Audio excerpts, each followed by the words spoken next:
Hi ನಮಸ್ತೆ ಎಲ್ಲ ಹೇಗಿದ್ದೀರಾ? ನಾನು ಕೂಡ ಚೆನ್ನಾಗಿದ್ದೀನಿ. ಯಾರೆಲ್ಲ ನನ್ನ ವೀಡಿಯೋಸ್ ನೋಡ್ತಿದ್ದೀರಾ ಪ್ಲೀಸ್ ಸಬ್ಸ್ಕ್ರೈಬ್ ಮಾಡ್ಕೊಂಡು ವೀಡಿಯೋ ನೋಡಿ.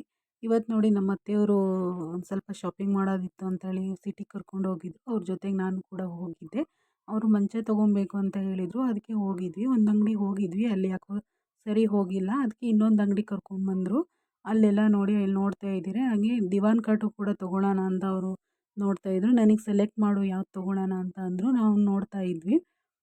ಹಾಗೆ ಇದನ್ನು ತೊಗೊಳ್ಳೋಣ ಅಂತ ಸೆಲೆಕ್ಟ್ ಮಾಡ್ಕೊಂಡ್ವಿ. ಅದು ಆಮೇಲೆ ಮತ್ತೆ ಬೇಡ ಅಂದರು. ಆಮೇಲೆ ಮಂಚ ಒಂದೇ ಕೂಡ ತೊಗೊಂಡ್ರು.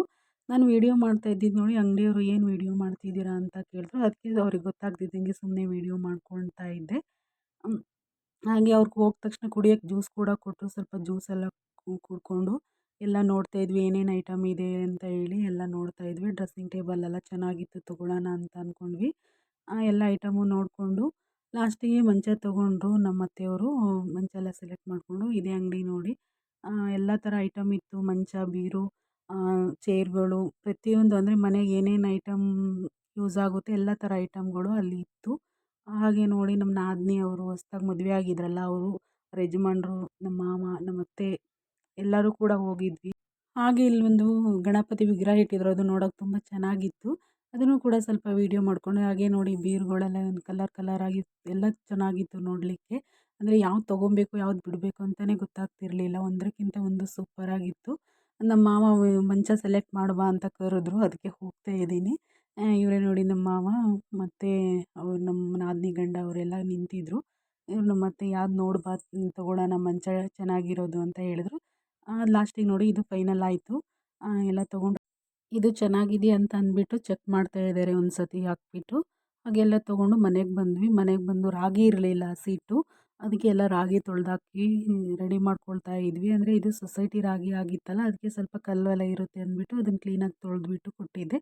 ನಮ್ಮ ಅಜ್ಜಿ ನಿನಗೆ ಒಣ ಹಾಕಕ್ಕೆ ಬರಲ್ಲ, ನಾನು ಒಣ ಹಾಕ್ತೀನಿ ಅಂದ್ಬಿಟ್ಟು ಅವ್ರು ಒಣಗಿಸ್ಕೊಡ್ತಾ ಇದ್ದಾರೆ. ಹಾಗೆ ಕೂಡ ನಮ್ಮ ತಿಂಗಳು ಬಾನ ಅಂತ ನಮ್ಮ ಕಡೆ ಮಾಡ್ತಾರೆ ಇದು. ಅಂದರೆ ದೀಪಾವಳಿ ಆಗಿ ಒಂದು ತಿಂಗಳಕ್ಕೆ ಬಾನ ಮಾಡ್ತಾರೆ. ಹಾಗೆ ನಮ್ಮ ಅತ್ತೆ ಇಲ್ಲಿ ಆರತಿ ರೆಡಿ ಮಾಡೋಣ ಅಂತ ಕರೆದ್ರು ನನಗೆ. ನನಗೆ ಮಾಡೋಕ್ಕೆ ಬರಲ್ಲ ಅಂತ ಅಂದೆ. ನಾನು ಹೇಳ್ಕೊಡ್ತೀನಿ ಬಾ ಹಾಗೆ ಮಾಡುವಂತೆ, ಯಾವಾಗ ಕಲ್ತ್ಕೊಳ್ಳೋದು ಇದೆಲ್ಲ ಅಂತ ಹೇಳಿದ್ರು. ಹೋಗೋಣ ಟ್ರೈ ಮಾಡೋಣ ಅಂತ ಹೋಗಿ ನೋಡಿದ್ರೆ ಅವರಿಗೂ ಕೂಡ ಇದು ಸರಿಯಾಗಿ ಬರ್ತಾ ಇರಲಿಲ್ಲ. ಆವಾಗ ಇನ್ನೊಂದು ಅತ್ತೆ ಹೀಗೆ ಮಾಡೋದು ಅಂತ ನಕ್ಕೊಂಡು ಅವ್ರು ಹೇಳ್ಕೊಡ್ತಿದ್ರು. ಆವಾಗ ಇದು ಬೆಲ್ಲ ಕಾಯಿಸ್ಕೊಬಂದು ಇದನ್ನ ಹಿಟ್ಟಲ್ಲಿ ಕಲಿಸ್ಬಿಟ್ಟು ಮಾಡ್ತಿದ್ದಾರೆ. ನಾನು ವೀಡಿಯೋ ಮಾಡ್ಕೊತಿದ್ದೆ. ನೀನೇ ಮಾಡುವ ಅಂತ ಹೇಳಿದ್ರೆ ವೀಡಿಯೋ ಮಾಡ್ತಾ ಇದೀಯ ಅಂತ ಅವ್ರು ಹೇಳಿ ನಗ್ತಿದ್ರು. ನೀನು ಮಾಡು ನಾನು ವೀಡಿಯೋ ಮಾಡ್ತೀನಿ ಅಂತ ಅಂದ್ಬಿಟ್ಟು ಇದು ಮಾಡಿದೆ. ನೋಡಿ ಹಿಂಗೆ ಫೈನಲಾಗಿ ಈ ಥರ ರೆಡಿ ಮಾಡ್ತಾರೆ ಅದನ್ನು. ಹಾಗೆ ರೆಡಿ ಮಾಡಿ ಇದು ಚೆನ್ನಾಗೇ ಇದು ಹಸಿಟ್ಟು ಕ್ಲೀನಾಗಿ ಕಲಿಸ್ಕೋಬೇಕು. ಎಲ್ಲ ಗಟ್ಟಿಯಾಗಬೇಕು ಅದು.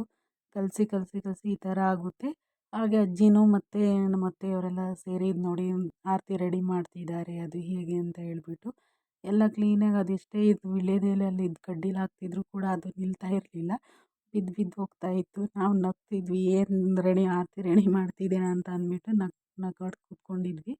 ಹಾಗೆ ಹೀಗೆ ಮಾಡಿ ಅಂತೂ ರೆಡಿ ಮಾಡಿದರು. ಲಾಸ್ಟಿಗೆ ತೊಗೊಂಡೋಗಿ ನಮ್ಮ ನಾದಿನಿ ಹೊಸ್ದಾಗಿ ಮದುವೆ ಆಗಿತ್ತಲ್ಲ ಅವಳು ತೊಗೊಂಡೋಗ್ತಾಳೆ. ಅದಕ್ಕೆ ಇವ್ರು ರೆಡಿ ಮಾಡಿಕೊಡ್ತಿದ್ದಾರೆ ನಮ್ಮ ಅತ್ತೆ ನಮ್ಮ ಅಜ್ಜಿ ಅವರೆಲ್ಲ ಕೂಡ. ಈಗ ರೆಡಿ ಮಾಡು ಅಂತೇಳಿ ಲಾಸ್ಟಿಗೆ ಫೈನಲ್ ಆಗಿ ನೋಡಿ ಈ ಥರ ರೆಡಿ ಮಾಡಿದ್ರು. ಇವಾಗ ದೀಪ ಎಲ್ಲ ಹಚ್ಬಿಟ್ಟು ಅದಕ್ಕೆ ಕಾಯಿ ಊದ್ಗಡ್ಡಿ ಅಂದರೆ ಪೂಜೆಗೆಲ್ಲ ರೆಡಿ ಮಾಡಿಕೊಟ್ಟು ಕೊಟ್ಟು ಕಳಿಸ್ತಾರೆ. ಇದು ನೋಡಿ ಚಿಂಟು ಹೇಗೆ ಓಡ್ತಾ ಇದೆ ಅಂತೇಳಿ ನಾಯಿ ಕೂಡ ನಮ್ಮ ಅತ್ತೆಯವ್ರದ್ದೇ ಇದು. ನೋಡಿ ನಿಲ್ತಾನೆ ಇಲ್ಲ, ಏನಾಗ್ತಾ ಗೊತ್ತಿಲ್ಲ. ಓಡಿ ಲಾಸ್ಟಿಗೆ ಸುಸ್ತಾಗಿ ಇಲ್ಲಿ ಮಲ್ಕೊಂಡ್ಬಿಟ್ಟಿದೆ. ನೀರು ಕುಡಿದ್ಬಿಟ್ಟು ಫುಲ್ಲು ಸುಸ್ತಾಗಿ ಮಲ್ಕೊಂಡು ಬಿಟ್ಟಿದೆ.